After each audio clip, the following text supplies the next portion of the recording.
ሻሎም ሻሎም ቤተሰብ እግዚአብሔር አምላክ ሰላም ጸጋን ክርስቶስ ምስኩልኩም ከመይ ሓዲርኩም ክብርን እግዚአብሔር አምላክ ይኹን ሎሚ ድማ ከምቲ ንቡር ናይ እግዚአብሔር ቃል ንመዓልቲ ዝኸውን ክንካፈሊና ምክንያቱ ንሕና መዓልታትና ብንሪኦ ይኮነን ንነብሮ እሞ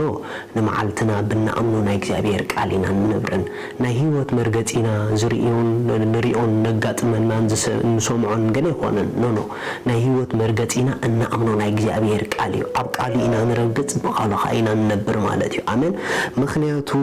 ህይወትና ከምቲ سمعون كم تنريون ديكونا كم تقالوا سبلنا هنا لو مدما نزم عالت زخون قال كنكافلينا بكل نكر اي تجنقوا زبل قال لو مخكافلكم بكل نكر اي تجنقوا كبرني እግዚአብሔር ይሁን መጽሐፍ ቅዱስ ፊልጵ ምዕራፍ 4 ቁጥር 4 በጎይታ ኩሉ ሰዓት ተሐጎሱ ደጊመ ተሐጎሱ እብላለሁ እትለውሃትኩም ኣብ ኩሉ ሰብ ይፈለጥ እግዚአብሔር ቀረባዩ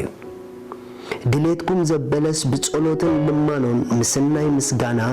ኣብ አምላኽ ይፈለጥ እምበር ብገለኳ አይትጨነቁ እትኻብ ኩሉ አእምሮ ዝበልጽ ሰላም አምላኽ ድማ ንልብኩም ሐሳብኩም በክርስቶስ ኢየሱስ ተሕልው ኢሉ ክብር ለእግዚአብሔር አምላክ ይሁን መጽሐፍ ቅዱስ ስለ ጭንቀት ከዛረብ ኮሎ ምንም አይነት ነገር ክንጭና እግዚአብሔር ያፍቅደልናኒ ለምንታይ ተተባሃለ እሱ ዘአምላክና በገለ ነገር እንኳ ክንጭነቅ አይግበእናኒ ጭንቀት ካብናይ እምሮ ወጥሪ ካብናይ ነገራት እንታይ ከም ትገብሮም ዘይ መፍላጥ ካብ ስለ ጽባሕ ምስጋእ ካብ ስለ ተሐልፎ ዘለኻ ጉሪ ጎደናታት መልሲ ምስአን ዝመጽእ ነገር እዩ ጭንቀት አብ እምሮ ተቆሚጡ ለልቢ ዘሐልል አብ እምሮ ተቆሚጡ ወጥረ ዝገብር ስለ ጽባሕ ስለ ዘለኻዮ ስለ ሁሉ ተሐልፎ ነገር ክሰግእን ክትፈርሕን ዝገብር ነገር እዩ ነገር ግን ክርስትና ካብ ስለ ጽባሕ መፍራሕ ካብ ንሕቶና መልስ ምስአን ዝሐለፈ ህይወት እዩ ለምንታይ ተተባሃለ ንኹሉ ሕቶታትና ኣብ ዝምለሰሉ ህይወት አቲና ኢና አነ ንስኹምን እንነብሮ ዘለና ህይወት ኣብ ክርስቶስ እዩ ኣብ ክርስቶስ ድማ ገለ ኢልካ እትፈርሖን እትሰቆን ነገር የለን ኩሉን ብኩሉን ኣብኡ ዕርዩ ኩሉን ብኩሉን ኣብኡ ምሉስ እዩ እንተደኣ ኣብ ክርስቶስ ኮይና ክንሐስብ ጀሚርና ለነገራትና ኣብ ክርስቶስ አቲና ክንሪኦም እንድሕር ጀሚርና በገለ ነገር አይንጭነቅኒና ኢየሱስ ጎይታ እዩ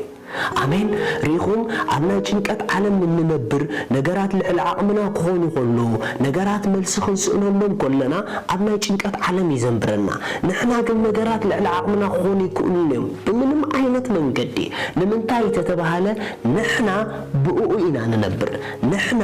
ኣብ ኢና ንነብር ስለዚህ ናትና ጉዳይ ናቱ ጉዳዩ ጉዳይና ጉዳይ ካብኮነ እንታይ ንዓና ኸብለና ዝኽእል እንታይ ንዑ ኸብዶ ዝኽእል ንጎይ እንታይ ሕቶ ክኾነ ዝኽእል ለምንታይ ነገራት ሕቶ ክኾነ ካለው ለምንታይ ነገራት ሰቆሎም ለምንታይ ነገራት መልስ ሲኢሎም ኢልካ ትፈርሕ ሪኹም ለነገራት መልስ ሲኢሎም ዝፈርሑ እሶም ባዕሎም ለነገሮም ዝምልሱ እዮም አነ ንስኹም ግን ነገርና እሱኹም ዝምልሱ ኢና ነአምን እንተ እሱኹም ዝምልሱ ነአምን ኮይና ነገርና ንዑ መፍላጥ ኢዳ አስራሕና እምበር ስለ ነገርና ለይትን መዓልትን ምጭናቕ ናትና ስራሕ አይኮነን ስለዚህ ለመጽሐፍ ቅዱስ ኩሉ ዘድልየኩም ዘበለ ንዑ ጥራሕ አፍልጡ እምበር ንስኹም በገለ ነገር አይትጨነቁ ዘኸብደክ ነገር አሎ ዲዩ ዘኸበደካ ነገር አሎ ዲዩ ዘስገእካ ነገር አሎ ዲዩ ዘይተመለሰትዎ ነገር አሎ ዲዩ ክብርን እግዚአብሔር ይሁን ንኹሉ መላሲ አቦለካ ንኹሉ መላሲ አብጣኻሎ ንኹሉ መላሲ ምሰኻሎ ንዑ ደአፍልጥ እምበር ስለ ዘይተመለሰ ጉዳይ አእምሮኻ አይተጨንቆ ኢየሱስ ንዘለዓለም ጎይታ እዩ በገለ ነገር አይትጨነቁ እስከሎ ማሐደሰብ ከምዚ ሊአውጅ ኣብ ህይወተይ በገለ ነገር አይጨነቅኒ ለምንታይ ተተባሃለ ጉዳይ ዝኾነ ንኹሉ ዝፈትሕ ንኹሉ ዝኽእል አምላኽ እስራኤል አምላኽ ህይወተይ ይብሉ ዋው ጉዳይካ ጉዳይ አምላኽ እዩ ናትካ ስራሕ ንዑ መፍላጥ እዩ ንዑ ምሰፍለጥካ ግን ሪስፖንሲቢሊቲ ዝወስድ ንሱ እዩ ንስኻ ግደፎ ጉዳይካ መጽሐፍ ክዛረብ ከሎ ከምዚ ይብል ቀዳማይ ጴጥሮስ ምዕራፍ 5 ቀዳማይ ጴጥሮስ ምዕራፍ 5 ጥቕሲ 7 ንሱ ይሓልየልኩም እሞ نسو يحليلكم يمو نقول حاليتكم أبعودوا وذكر النجاري ليوتنا كابتن إحنا نحسب لنا حليل لنا لعل زحل أبولوا سلازي المصحف قدوس نسو يحليلكم يمو نقول حاليتكم أبعودوا سلا رأس خدي حالي زلكي سلا بيت كدي حالي زلكي سلا دك خدي حالي زلكي يجرمكي أبكد مناطق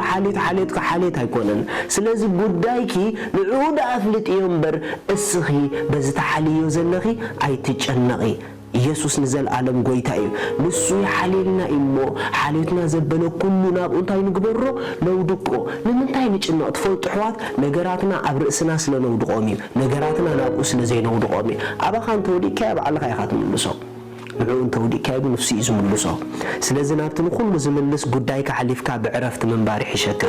أملاخ سماي أقداونا عنا خمزين من تاي تدعي لكمني 24 ساعات بزي مقولات أقداونا نجاراتنا نمفتح زرقحاتين الصبع عليو نجاركم نابعه ودقوه نسكم بجلا نجار كي تجنقوا نجزي أبير زأمن سبات كابتحد ملكة بهوتهم شنكات يبلون من تاي تتبهله كم تبرهم نتزين لك كم هنو جيرو زتوع نبي كم زخيت كيف نتقلو دمشوت عزيزو زوت ملسقا كيف نتكايو عرفت تنبر انت دعا نعقو تأمنكم كايو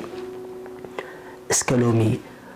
أنا بمنم نجار يجنقني نقداي كل ملاسي يسيو حجوكا بأمريت ملسن تسأنكو نجار جن عملاقي ملاسي مخانو يأمن إسكابونو نهنجر الشحادة قال كبوكم كبرني جابير أملاقي يقول مزمور دايت معرف حمسان حموشتن